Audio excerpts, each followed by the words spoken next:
dyno got moved from the prior location to this location, and it's been recalibrated. So the last time we ran this car on a very similar setup on this dyno, it made 612 with the wheels and ran the 9.7 at 142 was like an average performance after that. We're just cracked 500 wheel horsepower on the last run at 40 pounds of boost, 41 pounds of boost.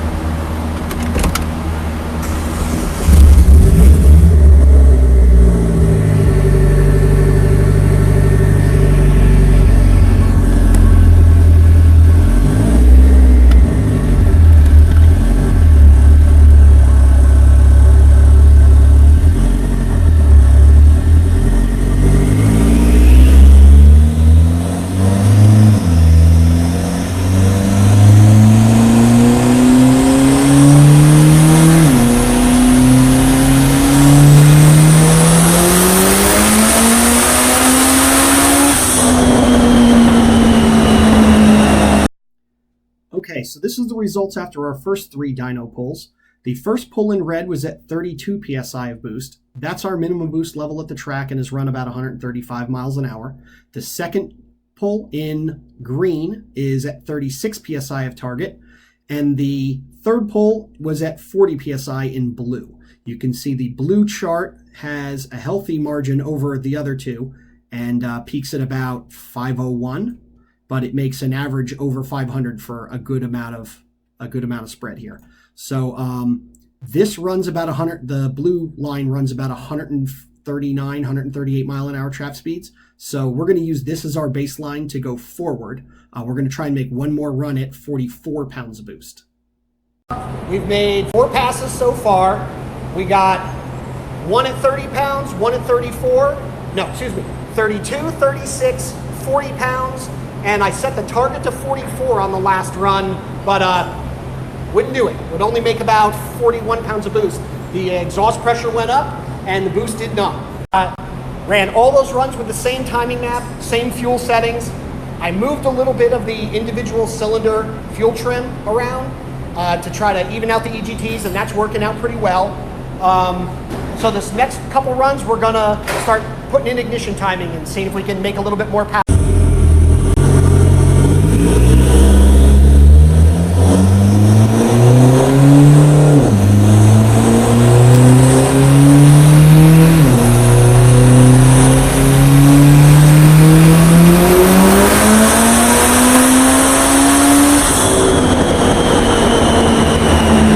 Run number 1 is the prior run, 40 pounds of boost and 4 degrees up in timing, and it made 514. That is the red curve. The green curve is 2 degrees. The blue curve is the baseline timing map at 40 pounds of boost.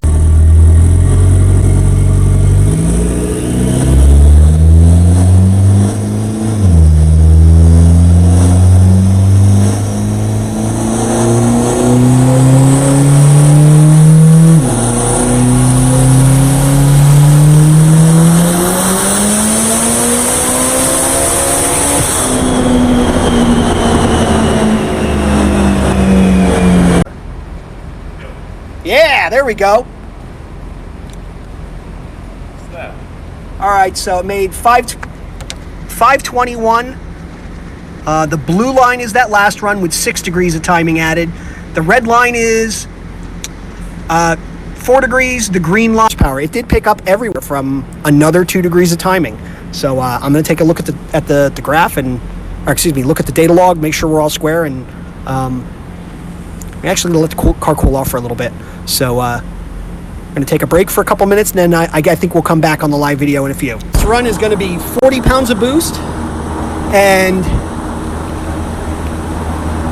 8 degrees of ignition timing added off the map I've been running.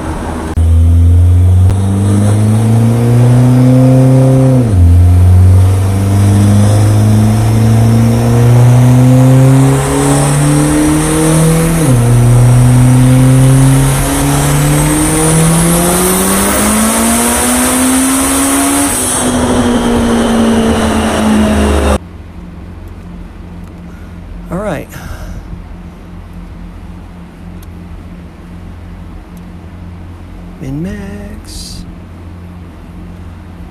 545 versus 521. It liked 8 degrees. Dude, 8 degrees up and it's still picking up. All right, it liked 8 degrees. It liked it everywhere, literally everywhere. 518, 545. Wow, it like picked up a ton.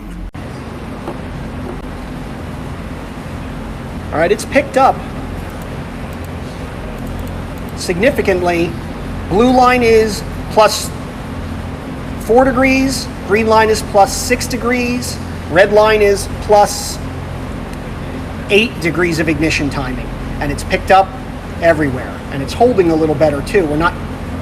Doesn't seem to drop off quite as much up top. As soon as it came up on boost at 6,500 RPM, we're at 19 degrees of timing, and ramping it up to 23.8 at the top. So a lot of ignition timing. In my opinion, a lot of ignition timing. For the next run, I'm literally going to just add another 2 degrees of timing, and that's it. There's no more boost to give. I said in the last video that when we first got here, I ran it at 32 pounds, 36 pounds, 40 pounds, and then I set it to target 44 pounds of boost, but couldn't do it. The boost control output went up, the exhaust pressure went up a smidge, but the compressor side is just out. So 40 pounds of boost is all it will make. So we're making all of the runs today for power on 40 pounds. And just going to give it another 2 degrees of timing and give it another run in a few minutes.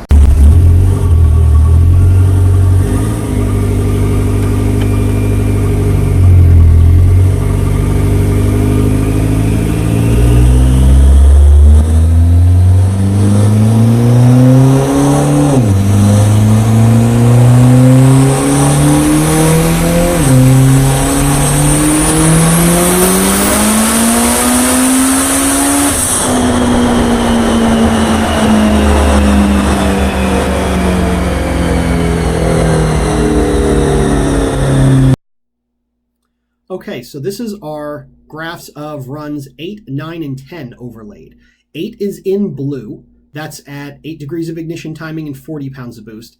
The red and the green runs are runs 9 and 10 at 10 degrees of total advance on top of our base map, and it didn't really pick up anything. At least it didn't pick up anything consistently. So I believe we've reached mean best timing, and we're going to back it off 2 degrees and run the car on the 8 degree curve. And I want to show you a couple things on the data log that were interesting.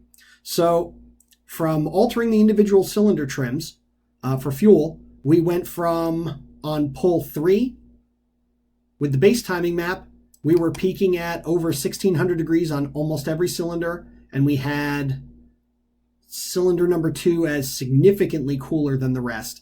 I kept moving the individual cylinder trims around to try to even these out. By the end of that 8th pull, we're comparing pull 3 to pull 8. We've got the EGTs a lot cleaner and a lot closer together.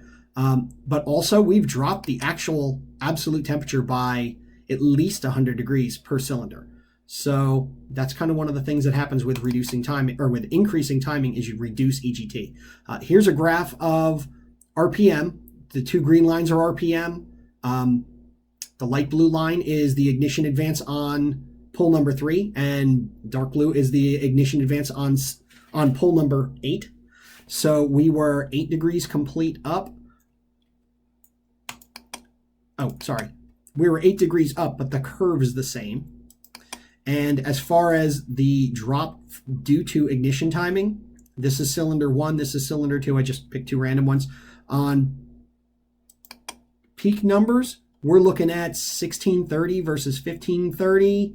You dropped a good 100 degrees of EGT from raising the ignition timing, and we made power, and all good. So we're going to leave it at the 8 degree setting, which made just around 550